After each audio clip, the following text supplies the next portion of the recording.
Viewers, আমি Parvez Ahmed, Dhaka stock market চ্যানেলে স্বাগতম। আশা করি আল্লাহর অশেষ রহমতে ভালো আছেন, সুস্থ আছেন। তো আজকে আমাদের ঢাকা স্টক মার্কেটের কোনো ওয়েব পেজেই আমরা আজকে সকালবেলা ঢুকতে পারতেছিলাম না। সেটা কিসের জন্য আসলে আমি নিজেও জানি না। সেটা কিসের জন্য হয়েছে এরকম সমস্যা। সম্ভবত কোনো টেকনিক্যাল সমস্যার জন্য এরকম হয়েছে। ওকে, যাই হোক, মূল আলোচনায় চলে আসি। আলোচনাটা হচ্ছে যে আজকে যদি দেখি তাহলে আজকে আমরা 311 কোটি টাকার মতো লেনদেন হয়েছে, যেখানে 73টি কোম্পানি আপ এবং 268 কোম্পানি ডাউন অবস্থায় ছিল এবং 53টি কোম্পানি আনচেঞ্জ সিচুয়েশন ছিল। সো মার্কেটে ভলিউম খুবই কম ছিল, তার উপরে সময়টাও কম ছিল। যদি দেখার চেষ্টা করি মার্কেট ম্যাপে, দেখা যাচ্ছে যে সবচেয়ে বেশি যে সেক্টরে লেনদেন হয়েছে সেটা হচ্ছে ব্যাংকিং সেক্টর, তারপরে ফুড সেক্টর, কেমিক্যাল সেক্টর এবং ইঞ্জিনিয়ারিং সেক্টর। আর বাকিগুলোতে তুলনামূলকভাবে কম লেনদেন হয়েছে। অর্থাৎ মূলত এই 4টি সেক্টরে মোটামুটি 60% মতো লেনদেন হয়েছে, বাকিগুলো সবগুলো মিলে 40% মতো। ওকে, এখন যে আজকে যে এই পতনটা হয়েছে, এই পতনের মধ্যেও যদি আমরা দেখি, দেখা যাচ্ছে যে KPPL, Midland Bank, Fine Food, Dhaka dye, Global Chemical, ঠিক আছে, যেগুলোই মোটামুটি আপ ছিল 5.7%, 5%, 7% বা হল্টেড ছিল। এগুলোর মধ্যে একটা বৈশিষ্ট্য লক্ষণীয়, সেটা হচ্ছে যে সেগুলো হচ্ছে লো পেইড আপ শেয়ার। ঠিক আছে, লো পেইড আপ শেয়ার। এখন লো পেইড আপ শেয়ারে যদি আপনারা ঢুকতে পারেন, ঠিক আছে, লো পেইড আপ শেয়ারে যে ঢোকা নিষেধ সেটা কিন্তু নিষেধ না। যদি দেখার চেষ্টা করেন এইগুলার মধ্যে আরেকটা বৈশিষ্ট্য কমন, সেটা হচ্ছে যে এগুলা বি ক্যাটাগরি অথবা জেড ক্যাটাগরি। ঠিক আছে, বি ক্যাটাগরি অথবা জেড ক্যাটাগরি লো পেইড আপ এইরকম শেয়ার। সো এইরকম শেয়ার মুভ করার মানে হচ্ছে যে মার্কেটে মানি ফ্লো কম আছে, তাদের অরিজিনাল চাহিদা নাই, যেটা হচ্ছে কৃত্রিম চাহিদা সৃষ্টি করা, কৃত্রিম চাহিদা সৃষ্টি করে মার্কেটে এরকম আপ করা। যেমন কেপিপিএলের কথা যদি বলেন, কেপিপিএলও কিন্তু এবছর 50 টাকা পর্যন্ত ছুঁয়েছিল। ঠিক আছে, পরে কি হয়েছে, পরে তার 60 টাকার নিচে চলে আসে। ঠিক আছে, 50 থেকে 60 টাকায় সে আবার যদি 12 উইকে দেখি তাহলে দেখতে পাচ্ছি যে 59 টাকা 50 পয়সা, আর 12 উইকগুলোতে 60 টাকা দেখাচ্ছে।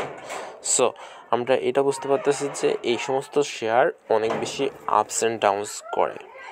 এখন যদি আপনি আগামীকালকে চান কিনতে পারেন, তবে সতর্কতার বিষয় হচ্ছে যে এইটা জেড ক্যাটাগরি কোম্পানি হওয়ায় আপনি আগামীকালকে কিনে, অর্থাৎ সোমবার কিনে বুধবারে বিক্রি করতে পারবেন না। এটাকে আপনাকে 4 দিন ম্যাচিউর হতে হবে। আর তাছাড়া আপনার এইটা কেনার জন্য আপনার ম্যাচিউর ক্যাশ থাকতে হবে। ঠিক আছে, এই 4 দিনের মধ্যে 4 ধরনের সিচুয়েশন হতে পারে, 3 ধরনের সিচুয়েশন হতে পারে। এই 4 দিনে হয়তো বা আপনি আরও 40 থেকে 45% গেইন করে ফেললেন, 40% গেইন করে ফেললেন 4 দিনে। ঠিক আছে, এইটা 1 নম্বর সিচুয়েশন, যেটা আপনার ফেভারে যায়। আরেকটা সিচুয়েশন হতে পারে 4 দিনে দেখা গেল যে আপনার আপস ডাউনস দুইটাই হয়ে আপনি দেখা গেল যে আপনি 11 টাকা 50 পয়সা কিনলেন, 11 টাকা 50 পয়সাতেই আছে, আনডিসিশন সিচুয়েশনে চলে আসবে। 3 নম্বর যেটা হতে পারে, এটা আগামী 4 দিন পরে দেখা যাবে যে এটা কমতে কমতে আরও 30% কমে 9 টাকায় চলে আসছে।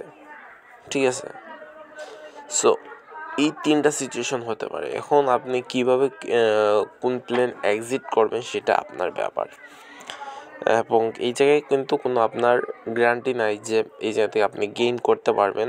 এটা জাস্ট একটা গ্যাম্বলিং, আপনি না জেনে বা না বুঝে বা জাস্ট একটা টেকনিক্যাল চার্টে আপনি মিম কয়েনের মতো কিনতেছেন, এটাই। এটা আপনি করতে পারেন, তবে করলে আমি এটা সাজেশন করব যে লিমিটেড করা উচিত, ক্যাপিটালের 10%-এর বেশি করা উচিত না। দেন যেটা দেখতে পাচ্ছেন মিডল্যান্ড ব্যাংক ঠিক আছে, ব্যাংক হিসাবে তার ঠিক আছে, শেয়ারের সংখ্যা যেহেতু কম সেই জায়গায় মিডল্যান্ড ব্যাংক ভালো পারফরমেন্স করবে, এটাই স্বাভাবিক। এবং আমি আপনাদেরকে বলছিলাম যে মিডল্যান্ড ব্যাংকের মতো আরেকটা ব্যাংক আছে, ঠিক আছে, মিডল্যান্ড ব্যাংকের মতো আরেকটা ব্যাংক আছে যেটা আপনারা দৃষ্টি রাখতে পারেন। এটা মনে হয় আজকে প্লাস ছিল, বাট এতটা ভালো করে নাই। এসবিএসসি ব্যাংকের যদি দেখার চেষ্টা করেন, তার কোয়ার্টারলি ইপিএস মিডল্যান্ড ব্যাংকের চেয়েও ভালো, এবং থার্ড কোয়ার্টারে তার ইপিএসটা গত ইপিএসের চেয়ে অনেক বেশি ভালো আসছে।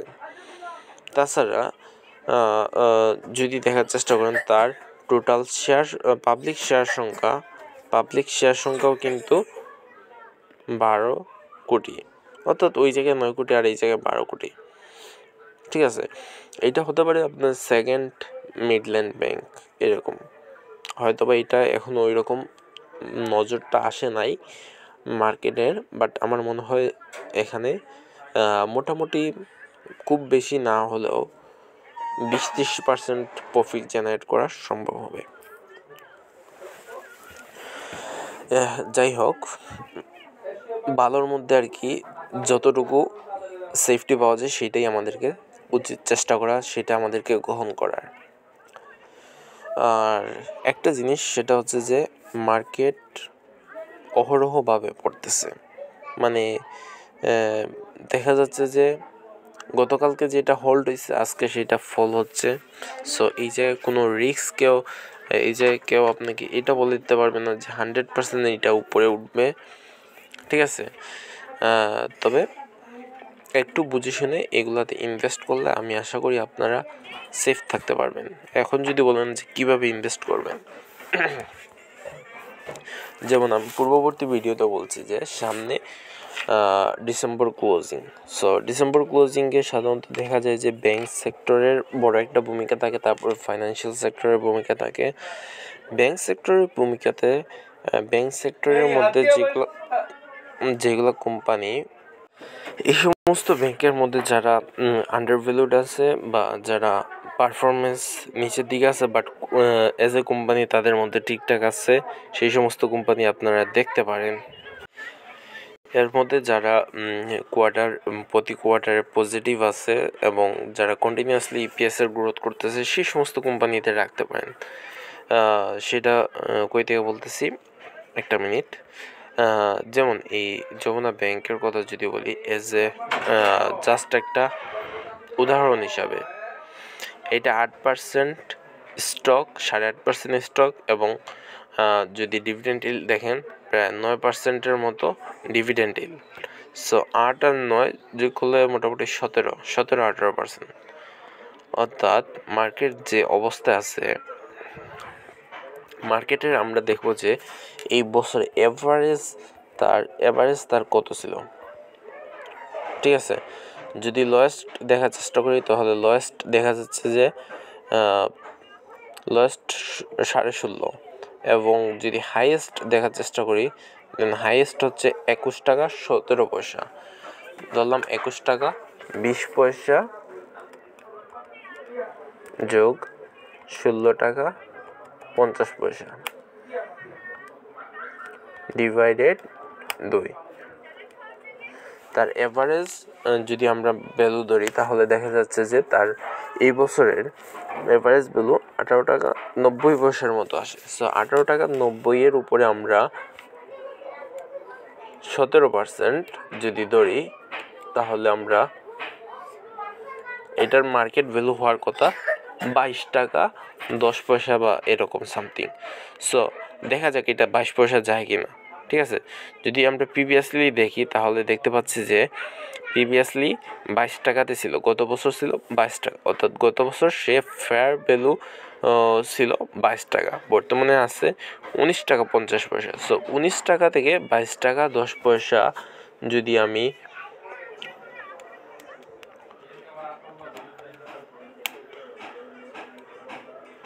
2 টাকা 50 পয়সাকে যদি 19 টাকা 50 পয়সা দিয়ে ভাগ দেই নিয়ার অ্যাবাউট 13%। সো এই জায়গাতে আমি আশা করতে পারি যে মার্কেটে ডিভিডেন্ড ডিক্লেয়ার করার আগে আমি 13 থেকে 15% পর্যন্ত রিটার্ন জেনারেট করতে সক্ষম হব। যদি এর চেয়ে কমে পাই তাহলে তো আরও ভালো, আমার তো আরও বেশি ডিভিডেন্ড ইলটা বেড়ে গেল, তাই না? তো যে ব্যক্তি স্টকটা লং টার্ম ধরে রাখবে সে পাবে 17%। আর আপনি একটু বুদ্ধিমত্তা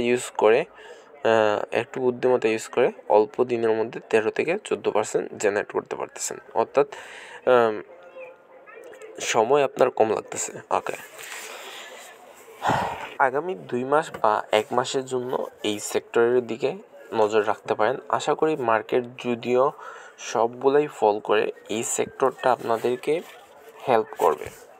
এবং দেখার বিষয় হচ্ছে যে মার্কেট যখন ফল করতেছে, অন্যান্য সেক্টরে যদি দেখার চেষ্টা করি, আমি আইটি সেক্টরে যদি দেখি, আইটি সেক্টরে আপনারা দেখতে পাচ্ছেন 0.50% আজকে ডাউন, ঠিক আছে? যদি জুট সেক্টরে দেখার চেষ্টা করেন তাহলে প্রায় 3% ডাউন। ওকে, সোনালী আঁশ সম্পর্কে আমি আপনাদেরকে পূর্বে বলছিলাম যে আপনাদের এই স্টকটা প্রচুর অনিয়ম এবং দুর্নীতি হয়েছে, যেটা আমার তার কোয়ার্টারলি ইপিএস এবং ম্যানেজমেন্টের বিহেভিয়ার দেখে যেটা মনে হলো সেটাই যে সোনালী আঁশ তারা ইচ্ছা করেই পাম্পিং করছে এবং এখন ডাম্পিং করার সময়। এখন তারা চেষ্টা করবে যে মার্কেটে যত কম প্রাইস পাওয়া যায় সেটা বাই করার জন্য। এই ডাইরেক্টররাই এর সাথে ইনভলভ 100%, ঠিক আছে? তারা এখন ডাম্পিং করে হয়তো বা এটা এক সময় 300 টাকা ছিল, পরে 250 টাকায় ছিল। 250 টাকা অবস্থায় আমি বলছিলাম যে আমার কাছে মনে হয় যে এটার আমি আপনাদেরকে একটা ড্র করে দেওয়া ছিল, সেই জায়গায় বলছিলাম যে সাপোর্ট লাইনও দেখাইছিলাম যে 250 যদি ব্রেক করে 240, পরবর্তীতে 220, ঠিক আছে? তো সবগুলাই ব্রেক করছে, এখন 220কে ব্রেক করে ফেলছে।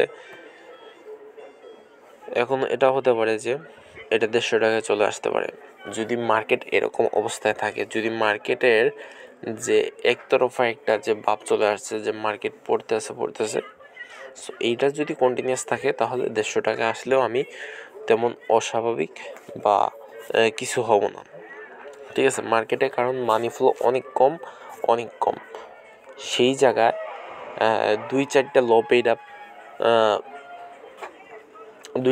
পেইড আপ কোম্পানি মুভ করতেছে। তো এইটা যখন মুভ করবে তখন এমনিতেই বোঝা যাবে যে এটা মুভিং টাইম শুরু হয়ে গেছে, বা এটা যখন সেকেন্ড কোয়ার্টারে পজিটিভ নিউজ আসবে বা পজিটিভ ফাইন্যান্সিয়াল ডাটা আসবে তখন আমরা এটা আবার পিক করার সময় আসবে। বাট এখন এই অবস্থায় আমার কাছে মনে হয় যে মার্কেটে এটা সাপোর্ট দিতেছে না, যদি দেয় তখন দেখা যাবে, ঠিক আছে? তারপর মিসেলেনিয়াসে যদি দেখি, মিসেলেনিয়াসে পজিটিভ ছিল। পজিটিভ থাকার পিছনে তেমন কোনো কোম্পানিকে আমি ক্রেডিট দিতে পারতেছি না, কারণ এই জায়গায় মিক্স আপ ছিল। আর সবচেয়ে বেশি বার্জারের যেহেতু মার্কেট ভ্যালু বেশি, সো সেই হিসাবে আপনাদের মিসেলেনিয়াস সেক্টর দেখাচ্ছে পজিটিভ। আর তেমন কোনো স্ট্রং কোম্পানি পাচ্ছি না, ঠিক আছে? পেপার অ্যান্ড পেন্টিংকেও আজকে আমরা হিউজ একটা 10 দেখতে পেলাম, যদিও বা কেবিপিএল বিগত কয়েকদিন থেকে বাড়তেছে। যদি মিনিট চার্টে দেখি তাহলে দেখতে পারবো যে আজকে শুরুতে মোটামুটি ভালোই ছিল এবং টানা বাই ছিল। পরবর্তীতে এই জায়গায় একটা ক্যান্ডেল দেখা যাচ্ছে যেটা প্রায় 3.5 লাখ, একজন বায়ার 3.5 লাখের উপরে শেয়ার একসাথে বাই করে পরবর্তীতে হোল্ডেড থাকে এবং এর মধ্যে 2-1 বার মার্কেট নিচের দিকে টানার চেষ্টা করে, বাট পরবর্তীতে হিউজ বায়ারের পরিমাণ থাকায় মার্কেটটা শেষ পর্যন্ত হল্টেড থাকে। তো এইটাতে আগামী দিন দুইটা সিনারিও হইতে পারে। আজকের মতো মার্কেট উপরে যাবে, উপরে যাওয়ার পরে সেলার চলে আসবে, এবং যেরকম মিনিট চার্টে দেখা গেছে যে এই জায়গায় যেরকম বায়ার, অর্থাৎ বিগত এই দিনগুলোতে এই 29, 30, 1, 2 এই দিনগুলোতে যারা কিনছে তারা অবশ্যই চেষ্টা করবে যে কিছুটা প্রফিট টেকিং করার জন্য। তখন প্রফিট টেকিং করলে মার্কেটে অটোমেটিক একটা সেল প্রেশার চলে আসবে, এবং লো পিট আপ স্টকে যখন সেল প্রেশার আসে তখন কিন্তু বায়ার খুঁজে পাওয়া যায় না, ঠিক আছে, তখন কিন্তু টানা হোল্টেড হতে থাকে। ওকে, আর পেপার সেক্টরে যেটা সেটা হচ্ছে যে আমি আপনাদেরকে মনোস্পুল বলছিলাম যে মনোস্পুল যখন 150 টাকার কাছাকাছি ছিল তখন বলছিলাম যে এটা 100 টাকা পর্যন্ত আসার সম্ভাবনা আছে। আর আজকে দেখেন 105 টাকায় 100 টাকা পর্যন্ত টাচ করছে। সো 100 টাকা পর্যন্ত টাচ করছে। তারপরে পেপার প্রসেস তো আপনার 100 টাকার নিচে পর্যন্ত। এই ভিডিওটা করার মূল উদ্দেশ্য এইটা না যে আপনাদেরকে ডিমোটিভেটেড করা। আমার মতে মনোস্পুল বা পেপার প্রসেস এগুলো যথেষ্ট পরিমাণ কমে আসছে। মার্কেটের উচিত এই মুহূর্তে সাপোর্ট দেওয়া এবং সেগুলোকে উপরের দিকে নেওয়া, ঠিক আছে। তো এটা উচিত, বাট মনোস্পুল আমি যে ধারণাটা করছিলাম সেটা অ্যাটলিস্ট শেষ পর্যন্ত সঠিক হলো যে 100 টাকা টাচ করছে এবং হয়তো বা আবারও টাচ করতে পারে, ঠিক আছে। 100 টাকা টাচ করছে, তাও আপনার গত বছর অক্টোবরের দিকে। এবার হয়তো বা আবার 100 টাকা টাচ করে আমরা হয়তো বা 100 থেকে 130, 40 এরকম রেঞ্জের মধ্যেই এটাকে দেখতে পাবো, ঠিক আছে। সো মার্কেট কিন্তু বর্তমানে আপনাদের অনেকটা লস করলেও সামনের দিকে অনেকগুলো অপরচুনিটি দিবে।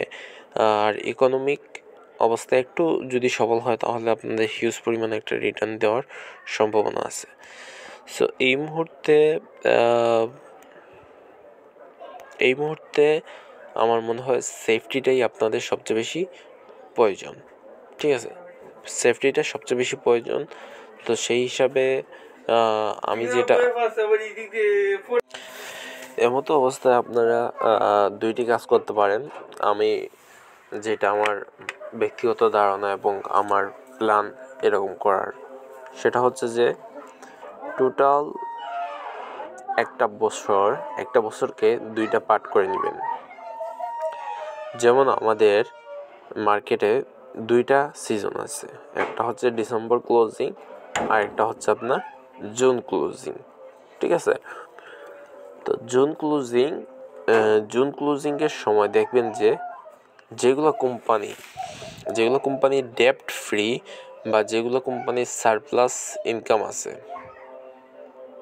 সেগুলোতে ইনভেস্ট করার, এবং ডিসেম্বর ক্লোজিংকে দেখবেন যেগুলো সেম কোয়ালিটি ভালো বাট প্রাইস আন্ডার ভ্যালুড বা 25 উইকের মধ্যে সর্বনিম্ন অবস্থায় আছে সেগুলোতে ইনভেস্ট করা, ঠিক আছে। যেমন আমি ব্যাংকিং সেক্টরে যদি যাই, জুন ক্লোজিংয়ের পরে ডিসেম্বর ক্লোজিং, ঠিক আছে। ডিসেম্বর ক্লোজিংয়ে সাপোজ একটা ব্যাংকে আমি ঢুকবো, সেটা হচ্ছে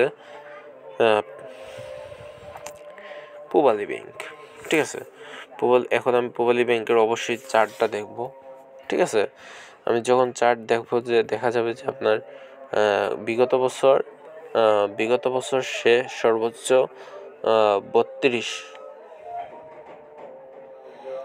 3150, আর সর্বনিম্ন যদি আমি দেখতে পাচ্ছি যে সর্বনিম্ন সে 25 টাকা ছিল। সো বোঝা যাচ্ছে যে এবছরও সে 25 থেকে 32 টাকার মধ্যে আপ ডাউন করবে, তাই না। এখন যদি আমি পরবর্তী সময় যদি এসে অর্থাৎ জুনের পরে, অবশ্যই জুনের পরে আমি এটা কিনবো, যেহেতু ডিসেম্বর ক্লোজিং। তো এমন তো অবস্থায় আমি 25 টাকায় যদি আমি বাই করি, 25 টাকায় যদি আমি বাই করি, অলরেডি বর্তমানে এটি শেয়ারটির মূল্য 30 টাকার আশেপাশে আছে, বা 29 টাকার উপরে, 30 টাকার আশেপাশে আছে। আমার টার্গেট হচ্ছে যে এটা 32 টাকায় যাবে, আমি সেল করব, চলে আসব। তো 25 টাকায় যদি আমার কিনা হয় এই কোম্পানির স্টকটা, অবশ্যই আমি এই একটা কোম্পানি বলতেছি বলে যে আমি ডিসেম্বর ক্লোজিংয়ে একটার দিকে ফোকাস রাখবো তা না। আমার মিনিমাম 3-4টা আমার ফোকাসে রাখতে হবে। হয়তো বা আমি 4টার মধ্যে আমি টার্গেট করব, 4টা থেকে আমার 3টা বা 2টা আমার টার্গেট ফিল আপ হবে, সেই প্রাইসে আমি পেয়ে যাব মার্কেটের, যদি কন্ডিশন ঠিকঠাক থাকে। এখন আমি সাপোজ 4টা টার্গেট করলাম বা 5টা টার্গেট করলাম, এর মধ্যে আমি 2টা পেয়ে গেলাম। এর মধ্যে হচ্ছে পূবালী ব্যাংক একটা। আমি কিভাবে আমার মূল্যটা নির্ধারণ করলাম আপনাদেরকে আশা করি বুঝাইতে পারছি। সো আমি এই জায়গায় দেখলাম যে বিগত বছরে এটা লোয়েস্ট প্রাইস কত ছিল, লোয়েস্ট প্রাইস ছিল 25 টাকা 70 পয়সা, ঠিক আছে। তো এই বছর আমি 25 টাকা 70 পয়সায় কিনবো বা 26 টাকায় কিনবো, ঠিক আছে। আমি 26 টাকায় কিনলাম, 26 টাকায় যদি আমি 6 টাকা প্রফিট করতে পারি, তাহলে আমার ডিভিডেন্ড ইল্ডটা আসবে 23%। সো একটা বছরের মধ্যে আমি 23% প্রফিট জেনারেট করতে পারতেছি, এটা কিন্তু একবারে কম না, ঠিক আছে। সো এই 23% যদি আমি এই 6 মাসের মধ্যে ইনকাম করতে পারি, আর আরেকটা কোয়ার্টারে আরেকটা ক্লোজিংয়ে যদি আমি আরও 20 বা 25% প্রফিট জেনারেট করতে পারি, অলমোস্ট 40 থেকে 45%। এবং এর চেয়ে বেশি আমার মনে হয় এই মার্কেটে আসা কারো উচিত না। যদি কেউ 40% প্রফিটে যদি হ্যাপি না হয়, আমার মনে হয় মার্কেট তার জন্য না। হ্যাঁ, আমি যদি দেখি যে আমার কোয়ার্টার খারাপ আসতেছে, আমি এক্সিট নিয়ে নিব। আমার যদি দেখি না কোয়ার্টার আমার ঠিকঠাক আছে, আমি এক্সিট নেওয়ার দরকার নেই, তখন ঠিক আছে। সো এইরকম যদি আপনারা সুইং ট্রেডিং করেন, তাহলে এই খারাপ সময় আপনারা ভালোভাবে সারভাইভ করতে পারবেন এবং আপনাদের পোর্টফোলিওটাও অনেক বেশি ভালো থাকবে। এটা হলো আমার ধরেন আমি জুলাইতে কিনছি বা অগস্টে কিনছি, আমি জানুয়ারি ডিসেম্বরে আমি শেষ করে দেব, ঠিক আছে। জানুয়ারি ডিসেম্বরে আমি এটা কি করলাম, এটা আমি জুলাইতে কিনলাম, ঠিক আছে, জুলাইয়ে কিনলাম। এবার আসি আমি জানুয়ারিতে অর্থাৎ আমার সময় চলে এসেছে সেল দেওয়ার। এখন আমি যদি ভালো প্রাইস পাই, আমি সেল দিয়ে দিব, সেল দিয়ে চলে আসবো, ঠিক আছে। এখন জানুয়ারিতে আমি সেল দিয়ে দিলাম, এখন ফেব্রুয়ারিতে আমি কি করব, তাই না? এখন ফেব্রুয়ারিতে আমার এরকম একটা কোম্পানি খুঁজতে হবে যেটা অলরেডি এখন অনেক কম প্রাইসে আছে, এবং এরকম অনেকগুলো কোম্পানি আছে যেগুলো তার ইতিহাসে সর্বনিম্ন প্রাইসে অবস্থান করতেছে, সেগুলোতে এবং ভালো কোম্পানি সেগুলোতে ইনভেস্ট করব। এবং আমি এটা মেতে বা জুনে, এটা মে বা জুন বা September, May June July August September, অর্থাৎ এই 3-4 মাসে আমি এটা কি করব, টার্গেট রাখবো। যখনই টার্গেট হিট করবে 25% 30% আমি নিয়ে চলে আসবো। সো আমাদের মেইন সমস্যাটা হয়ে যায় যখন আমরা দেখার চেষ্টা করি যে আজকে হল্ট কোনটা হয়েছে, ঠিক আছে, আজকে হল্ট কোনটা হয়েছে। এখন আমি সাপোজ এই হল্ট দেখে আমি একটা কোম্পানি চয়েস করে ফেললাম এবং আগামীকালকে এটা কিনে ফেলে 2 দিন 3 দিন পরে দেখা গেল যে আমি 10% জেনারেট করছি, এবং আমি এতে কি খুশি। বাট দেখা গেল যে এই এক্সাইটমেন্টে এসে আমি চিন্তা করলাম যে এই ট্রেড থেকে তো আমার মাত্র 5,000 টাকা লাভ হয়েছে, আমি তো অনেকগুলা এর আগে লস হয়েছে, তখন আমি কি করব, আরও হেভি কোয়ান্টিটিতে বাই করব। আমার কনফিডেন্স লেভেল অনেক বেশি আপ থাকবে এবং আমার লসের সম্ভাবনাও কিন্তু তত বেশি বেড়ে যাবে।